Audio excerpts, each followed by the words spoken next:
Hello mga kaibigan, maligayang pagdating sa aking channel. Kahit na ang matagumpay na aktres na si Tagba Buyak Ustan ay gumawa ng pangalan para sa kanyang sarili sa mga proyektong kanyang sinaalihan, ang kanyang bituin ay nagningning kamakailan at naging nasa agenda ng magazine sa mga maalamat na salita ng kanyang asawang si Enjan Accurek.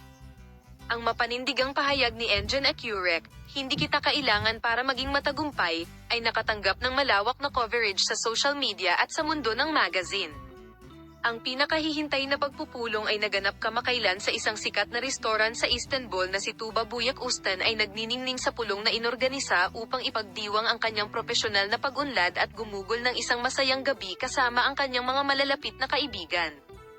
Gayunpaman, ang kapansin-pansing pahayag ni Enjan Accurek noong gabi ay naging medyo mabigat ang kapaligiran ng gabi sa mga salita ni Enjan Accurek sa kanyang asawa, "Hindi kita kailangan para maging matagumpay," ang nagpasindak sa mga tao sa restaurant.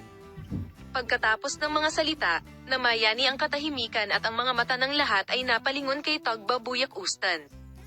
Gayunpaman, nanatiling kalmado ang young actor at ipinaliwanag na ayaw niyang bigyan ng kahulugan ang mga sinabi ng asawa. Ang mga salitang ito, na nakakuha ng atensyon ng mga reporter ng magazine, ay nagpahayag din ng tensyon sa relasyon ng mag-asawa. Gayunpaman, patuloy na tinatangkilik ni Tagba Buyak Ustan ang gabi sa pamamagitan ng pagsagot sa mga tanong ng madla ng nakangiti. Iba't ibang komento ang nagmula sa mga social network tungkol sa kanyang mga salita, "Ano ang ginagawa ni Insi?"